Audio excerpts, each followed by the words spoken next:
He didn't believe in God, not in heaven, not in miracles, not in anything you couldn't see, touch, or explain.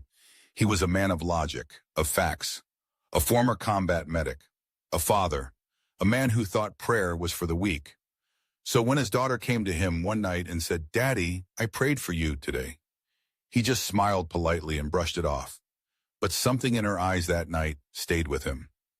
The next morning, everything changed. His chest tightened while pouring his coffee. He brushed it off as heartburn. But within minutes, he was on the floor, barely breathing, unable to move. A sudden heart attack, and right there, as the world went dim and the sirens approached, he heard something he couldn't explain. Not a voice out loud, but a presence. A sentence that came so clear, so precise. "This is not the end. She asked me to stay." When he woke up in the ICU, his daughter was beside him, holding his hand, whispering scripture, praying softly. And that was the beginning of everything changing. Because sometimes the strongest prayers come from the smallest voices. And sometimes God answers a child before he ever answers a man. This is the story of an atheist who didn't believe in God until his daughter's faith brought him face to face with the one he tried to ignore. My name is David. For most of my life, I didn't believe in God. Not because I was angry, not because I hated religion. I just thought it was all made up, a story people told themselves to make sense of pain. I believed in science, logic, and personal responsibility. If something went wrong in your life, you fixed it, or you didn't. But you didn't blame fate or expect some invisible force to come save you. I grew up in a military home. Discipline was our religion. Emotion was weakness. My dad didn't pray. My mom didn't talk about God. I went to church maybe twice before the age of 10, both times for a funeral. I saw the crosses, heard the hymns, and thought, this feels nice, but it's not real. I served in the army myself, saw things that most people only read about. Blood, death, families torn apart. You don't see that much loss and come out believing in fairy tales. So when I married Melissa and we had our daughter Hope, I didn't talk about faith. I didn't talk about God. Melissa had grown up going to church, but over time she let it go quiet. I didn't discourage it. I just didn't engage. But Hope, she was different. Even as a toddler, she had this light in her, like joy was wired into her bones, and she prayed without being told. Little whispers at night, prayers over her pancakes. Thank you, God, for blueberries. That kind of thing. I thought it was cute, childish. When she got old enough to understand the difference between her parents' beliefs, she asked me plainly, "Daddy, why don't you pray?" I told her the truth, because I don't believe there's anyone listening. She tilted her head. "But I prayed for you. Doesn't that count?" I smiled, ruffled her hair. "It's sweet of you to pray, sweetheart. That's all that matters." She didn't argue. She just nodded and kept praying anyway. Every night from the age of 6, she'd pray, "God, help Daddy believe. Help him know you're real." I never told her to stop. I just never believed it would matter. Until one morning when everything in my world collapsed. I remember it clearly. It was a Tuesday. I was standing in the kitchen, pouring coffee. Hope had just left for school. Melissa was upstairs getting ready for work. My chest felt off. Not painful at first, just tight, like someone was sitting on my rib cage. I brushed it off as stress, but within minutes the tightness turned to fire. I dropped the coffee cup, my knees buckled. I couldn't breathe. I couldn't speak. I was on the floor gasping, trying to call out, but all I could do was groan. Melissa heard the crash and came running. The last thing I remember seeing was her face, terrified, phone in hand, calling 911. Then the world went dark. They said my heart had stopped for nearly 90 seconds. That by all accounts, I should have had permanent damage if I survived at all. But I did survive, and what I experienced in that space between life and death, I still don't have the words. There was no tunnel, no blinding light. But there was presence, something bigger than me, more real than anything I'd ever known. I couldn't see it, but I felt surrounded by it. And then I heard something. A sentence. "This is not the end." She asked me to stay. I knew who he meant. I knew it before I even fully came to. Hope, my daughter, Her prayers, the ones I'd smiled at, dismissed, ignored, had echoed into heaven. When I woke up in the ICU, my body aching, tubes in my arms, I saw her, sitting beside me, holding my hand, whispering something. She looked up when my eyes fluttered open. Her eyes lit up, and she said through tears, "Daddy, I told you he listens." I couldn't speak, not because of pain, but because everything I thought I knew had just been undone. I don't know exactly when Hope began praying for me. I only know she never stopped. Melissa later told me that when Hope was 5, she came home from Sunday school with a memory verse she couldn't stop repeating. "The Lord will watch over your coming and going, both now and forevermore." Psalm 121:8. That night she asked, "Does God watch Daddy too?" Melissa had hesitated. "He does, sweetie, even when Daddy doesn't know it yet." Hope nodded, then whispered, "I'll ask him to show Daddy every day." And she did. In her room at night, under a blanket full of stars, with stuffed animals arranged around her like a prayer circle, Hope prayed with all the boldness and belief a child can carry. Her prayers weren't complicated. They didn't quote long scriptures, but they were real, raw, pure. Some nights she would pray like this: "Hi God, it's me, Hope. I know Daddy doesn't believe in you yet, but I do. I really do. Please don't give up on him. I think he's trying to be strong, but I think he's a little scared. Could you show him you're real, like really real, even just a little bit? Thank you. I love you. Amen." Other nights she'd pray over his empty coffee mug before bed, or press her hands on the wall between her room and his and whisper, "God, let your love get through to him, even when he doesn't open the door." She would draw pictures of our family and write, "God loves Daddy too," in the corner. When she started writing in her first journal, her entries weren't about school or friends. They were prayers. One entry read, "Dear God, today Daddy was grumpy, but I think he's just tired. I prayed while he watched TV. Maybe you can sit next to him on the couch." Another, "Dear God, I heard Daddy say you're not real, but I know you are. I still believe, even if he doesn't." Melissa found those pages months later, hidden under a stack of coloring books. She wept reading them. I didn't know any of this until after the heart attack, after the voice, after the recovery began. When I came home from the hospital, Hope handed me her journal. She said, "I think it's time you read what I've been telling God." I read every page. I cried for most of them, because they weren't just childish scribbles. They were intercession. A child's heart lifting her father up in ways I had never deserved.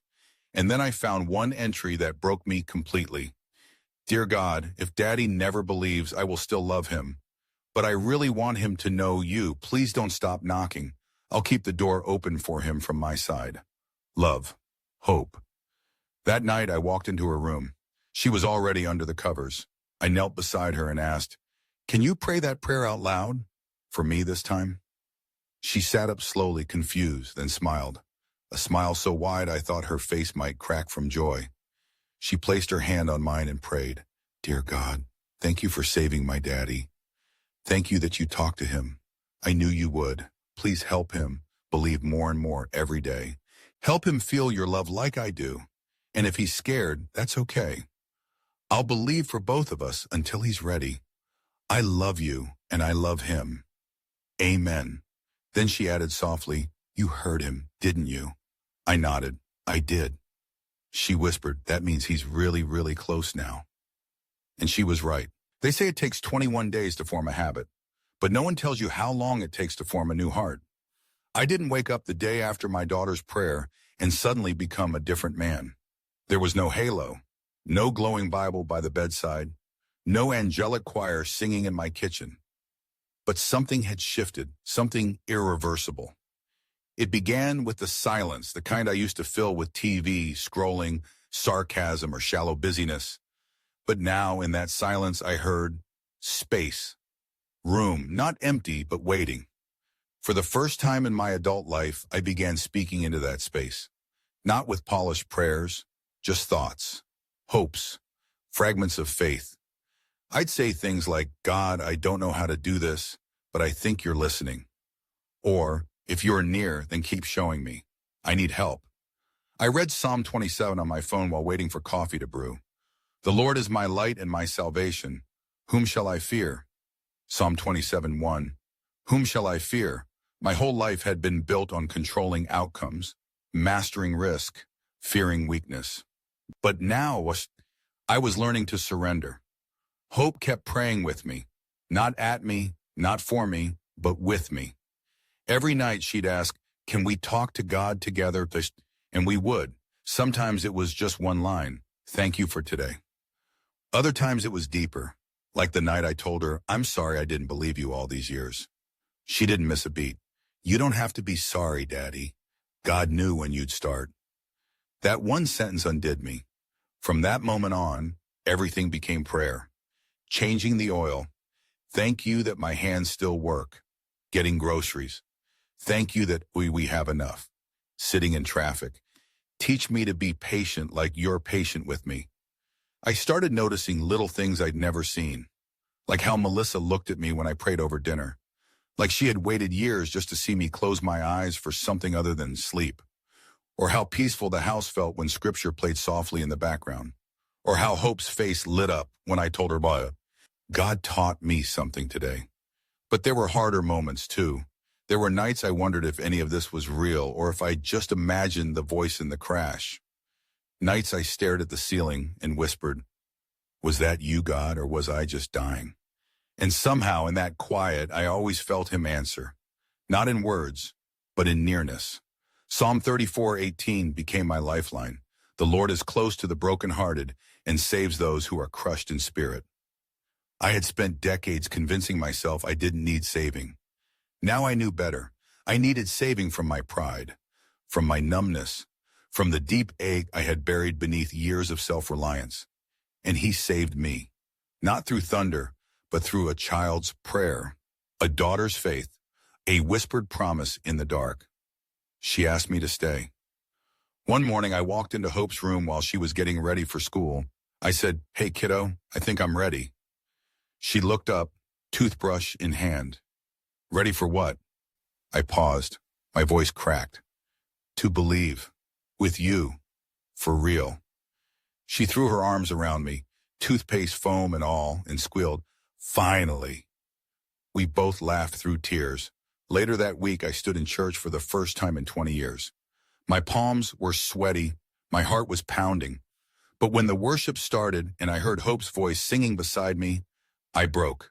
I didn't know the words, but I knew the presence. It felt just like that moment in the ambulance. That voice, that safety. After the service, I asked the pastor if he could baptize me the following month. He asked why I chose now. I said, because my daughter's been carrying faith for both of us long enough. It's time I walk with her. If someone had told me a few years ago that I'd one day be standing in a church with my hands lifted, tears running down my face, whispering the name of a God I once mocked, I would have laughed, or cursed, or walked away. But here I am, not because I figured it all out, not because I had some theological awakening, but because a little girl believed before I did, because a daughter dared to pray for a man who didn't want to be prayed for, because her faith was louder than my doubts. That's the part that gets me every time. It wasn't a preacher that reached me. It wasn't a lightning bolt from heaven. It was my daughter, praying night after night, with folded hands and a mustard seed heart. Jesus once said in Matthew 18:3, unless you change and become like little children, you will never enter the kingdom of heaven. Now I understand, because Hope taught me what real faith looks like. It's not loud, it's not polished, it's not always sure of the outcome, but it shows up again and again. When I think about it now, I realize God never forced me to believe. He never shouted me into faith. He loved me there, and he did it through a child's prayer. That's why I'm here. That's why I believe, because something shifted inside me the moment I realized that God had been listening to my daughter long before I was ever willing to listen to him. And he didn't just save me from death that day. He saved me from a life without meaning. He gave me back to my family. He gave me a second chance to live for something more than myself. If you're reading this right now and you've been praying for someone who doesn't believe, don't stop. If you've been lifting up a father, a friend, a spouse, a child, don't give up. You don't know how close their heart might be to a holy breaking point. And if you're on the other side of that prayer, the doubter, the skeptic, the wounded one who's convinced there's nothing out there, I was you. And if God can meet me in the quiet desperation of a near-death moment and change my heart through a child's whispered prayers, he can meet you too. He may already be trying in the way your child holds your hand, in the peace that doesn't make sense, in the kindness of someone you can't explain. In the moment when you're finally willing to say, okay, God, if you're real, show me. That's all it takes. You don't have to clean yourself up. You don't have to pretend. You don't even have to believe perfectly. Just be willing. Just be honest. Just be open. Because someone might be praying for you. And their prayer might be the bridge God uses to get your attention. Maybe you're a parent like me, and you're carrying guilt for all the years you didn't believe. Maybe your child's the one who prays when you don't. Maybe your spouse whispers Psalm 91 when you're not listening. I want you to know it's not too late. You haven't missed your moment. God's not keeping score. He's keeping watch. Psalm 121 says, "The Lord watches over you. The Lord is your shade at your right hand. The Lord will watch over your coming and going both now and forevermore." He's been watching, and he's waiting for that one moment when you let down the guard, stop rehearsing your defenses, and simply say, okay, I'm listening now. That's where it begins. That's where it began for me. I don't have all the answers. I still wrestle with questions, but I have peace now, and joy, and a faith I didn't earn but was prayed into by a little girl who never gave up on her dad. And I know this, God never gave up on me either. Drop their name in the comments, and let's pray together. You never know whose heart is about to turn. Subscribe for more real-life prayer stories and moments where God shows up in unexpected ways. Share this video with someone who needs to know. Faith can start small and still move mountains. Because if God can reach a stubborn atheist like me, he can reach anyone.